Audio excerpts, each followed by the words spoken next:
Power లేని వాళ్ళు power presentation ఎందుకు సార్? మాట్లాడితే గత పాలకులు ఎన్నిసార్లు మాట్లాడతారో ఆ మాటకు కూడా విసిగి వేసారిపోతుంది. గత 10 సంవత్సరాల నుంచి మేము ఏం చేసాం చెప్పండి. గత 10 సంవత్సరాల నుంచి మేము ఈ రాష్ట్రాన్ని ఏం అభివృద్ధి చేసాం చెప్పండి. మేం చెప్తాం గత 10 సంవత్సరాల నుంచి మీరు ఏం దోసుకున్నారో, మీరు ఆర్థికంగా ఏ స్థాయి నుంచి ఏ స్థాయికి వచ్చారో, మీరు ఆర్థికంగా ఎక్కడి నుంచి ఎక్కడ ఉన్నారో, మీ నాయకులు కానీ మీరు కానీ మీ జీవన విధానం ఎంత మారిపోయిందో, తెలంగాణ ప్రజలు ఎంత వెనకబడ్డారో, మీరు ఎంత ముందుకు పోయారో మేము చెప్తాం.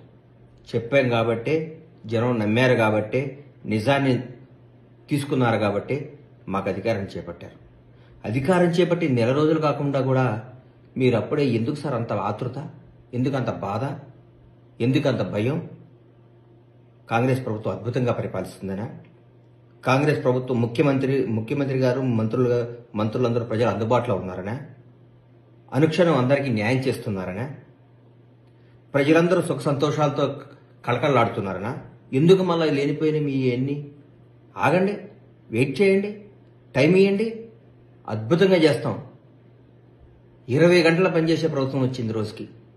అందుబాటులో ఉండే ముఖ్యమంత్రి గారు వచ్చారు, ప్రజల మనసులో ఉండే మంత్రులు వచ్చారు. రాష్ట్రం ఎక్కడికో దూసుకుపోవడానికి సంసిద్ధంగా ఉంది. మాట్లాడితే గత పాలకులు బాగాలేదనో బాగుందనో, ఫస్ట్ టైం మీకు 61 సీట్లు, తర్వాత ఇస్తే మీరు దాని జనాన్ని గుంజుకొని పెంచుకున్నారు. ఇంకెన్నిసార్లు చేస్తారు? ఇది ఎట్లా చేస్తారు?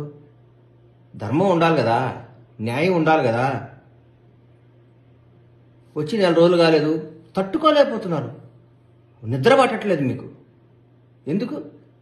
ప్రజాస్వామ్యం గొప్ప సార్. మీరు బాగా చేయలేదు, మాకు అధికారం ఇచ్చారు, మళ్ళీ 5 ఏళ్ల తర్వాత మా తీర్పు చేసి మళ్ళీ మాకు ఇస్తారు. మళ్ళా ఒకవేళ ఇవాళ కూడా చెప్తున్నాం, మేము తప్పు చేస్తే జనం మమ్మల్ని శిక్షిస్తారు, కానీ ఆ పరిస్థితి రానియం. మేము ఆగండి, ఓపిక పట్టండి. నిద్ర పట్టట్లేదా? భయంగా ఉందా మేము చేసిన తప్పులు బయటకు వస్తాయని? ప్రజాస్వామ్యం గొప్పది, ప్రజలు గొప్పవాళ్ళు, న్యాయం గొప్పది, న్యాయ వ్యవస్థ గొప్పది, అందరూ గొప్పవాళ్లే.